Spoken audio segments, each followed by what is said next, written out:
Salam olahraga. Salam olahraga. Halo sobat olahraga, apa sih cinta tanah air buat kamu? Di podcast kali ini, Bangga Berbangsa dan Bernegara, kita akan mengupas tuntas isu-isu kebangsaan dengan cara yang seru, termasuk tentang naturalisasi pemain sepak bola yang hits kali ini. Tapi sebelum kita memasuki episode ini, silakan lihat cuplikan yang satu ini. Ya, rekan-rekan, sebelumnya saya perkenalkan dulu.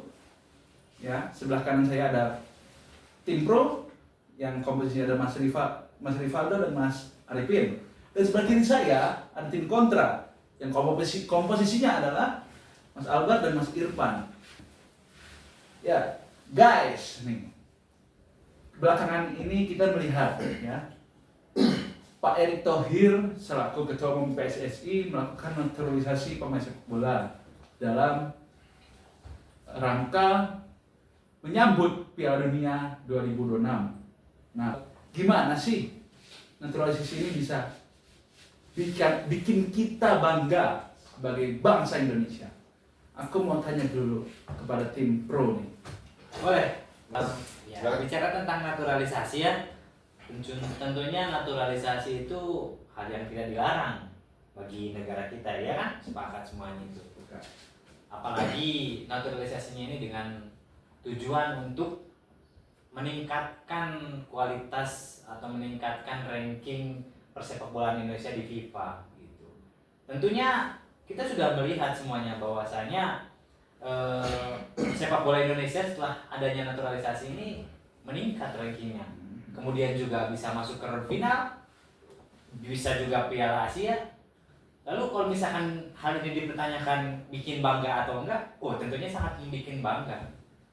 Tentunya sangat bangga saya sebagai warga negara Indonesia melihat timnas Indonesia sekarang sudah berkembang lebih baik. Begitu. Oke. Ini aku mau melihat dari sudut pandang dari tim kontra nih. Bagaimana nih Mas Albert? Ya, memang peningkatan itu harus kita apresiasi. Tapi kalau kita bicara bangga, kita harus lihat bahwa naturalisasi pemain di timnas ini itu seperti jalan pintas dari melupakan permasalahan sistemik dari pengkaderan sepak bola di Indonesia. Kenapa nggak pakai yang ada di sini, lokal, yang memang dari dulu di sini?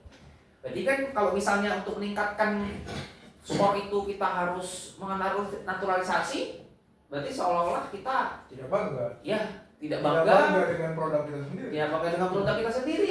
Sehingga kita mendatangkan pemain asing, diaspora, kita naturalisasi. Iya, betul. Ada tempat Mas Irfan? Mungkin kalau saya menilai ada dua sisi ya. Jadi bangga kita selaku warga negara terhadap prestasi timnas saat ini, tentu bangga dengan capaian pasukan timnas Garuda kita yang sejauh ini prestasinya sangat mentereng, yang dulu hanya sebatas AFF Asia Tenggara levelnya, sekarang sudah level Asia maupun bahkan FIFA. Ya. Tapi terkait bangga atau tidaknya, di sisi lain sebenarnya sebagai pemain diaspora yang dinaturalisasi, mereka apakah betul bangga terhadap menjadi warga negara Indonesia, atau jangan-jangan ini karena mereka tidak mempunyai kesempatan membela negara asalnya? Itu seperti gimana? Ya. Bagaimana tanggapan? Oke. Berkaitan dengan kebanggaan dari pemainnya sendiri ya. Mungkin Anda tidak pernah melihat kalau misalkan setelah pertandingan itu selesai, bagaimana reaksi daripada pemain-pemain diaspora atau pemain naturalisasi lah katakan. Tapi saya tidak mau menyebutnya sebagai pemain naturalisasi. Itu merupakan pemain Indonesia karena dia sudah menjadi warga negara Indonesia. Nah, kita lihat kebanggaannya setelah mereka bermain. Dia menyanyikan lagu kebangsaan setelah bermain, kemudian menyambang defense, kemudian juga banyak hal yang mereka lakukan untuk Indonesia lah dirinya. Karena kalau misalkan berbicara tentang kebanggaan, bagi mereka sendiri pernah menyatakan bahwasanya dengan membela negara Indonesia itu mereka sangat bangga. Berarti tidak patut dipertanyakan. Iya. Apakah ada sanggahan? Mungkin sanggahan tidak, tapi begini,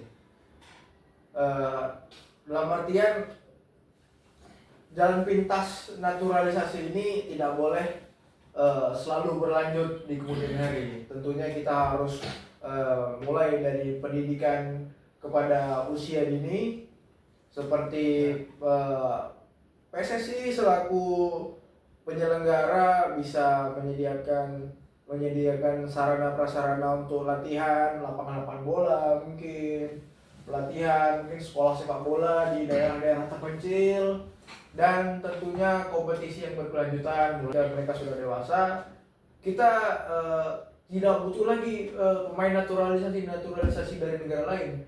Kita bisa menggunakan dari pemain-pemain kita sendiri yang sudah kita bentuk dari sejak kecil. Mungkin itu saja saya kembalikan. Ya. Sebelum aku masuk kesimpulan, apakah ada sanggahan satu kali? Ya, jadi mungkin ini dari teman kita ya di kontra ini mungkin lebih menitik beratkan pada prosesnya, ya kan. Tetapi kan tidak menutup kemungkinan masih begitu banyak anak-anak keturunan di luar sana yang punya hati untuk membela bangsa. Artinya kita nggak boleh menutup juga jalan itu. Karena kenapa? Karena itulah mutiara hilang yang kembali. Saya sepakat. Bagi saya seperti itu. Ternyata dari hal tersebut banyak sekali perdebatannya ya. Tetapi aku ingin mengambilkan kesimpulan dari podcast kali ini, di mana dari naturalisasi pemain asing ini cukup banyak mendapatkan keuntungan ya. Yang pertama adalah meningkatkan kualitas tim nasional. Salah satu keuntungannya terbesar adalah meningkatkan performa tim nasional. Nah, dari situ juga yang kedua ada pengembangan talenta lokal. Ya. Kehadiran pemain naturalisasi ini bisa mempercepat transfer pengetahuan dan pengalaman kepada pemain lokal dari pemain naturalisasi. Kemudian yang terakhir adalah dukungan moral dan inspirasi. Jadi ketika pemain asing dinaturalisasi dan sukses membawa tim ke level yang lebih tinggi, hal ini bisa menciptakan kebanggaan nasional dan menginspirasi pemain-pemain muda untuk mengikuti jejak mereka. Kesimpulannya, naturalisasi pemain asing dapat menguntungkan karena meningkatkan kompetensi tim nasional dan mempercepat pengembangan sepak bola lokal. Namun, hal ini juga bisa memicu perdebatan yang seperti tadi. Ya. Terutama ketika masyarakat merasa bahwa tim tidak lagi mempresentasikan bangsa secara penuh. Oleh karena itu, penting untuk menyeimbangkan antara meningkatkan prestasi melalui naturalisasi dan memastikan bahwa semangat kebangsaan tetap terjaga. Dan kalian harus tetap membela bangsa Indonesia. Terima kasih telah menonton video kali ini. Jangan lupa like, subscribe, and share.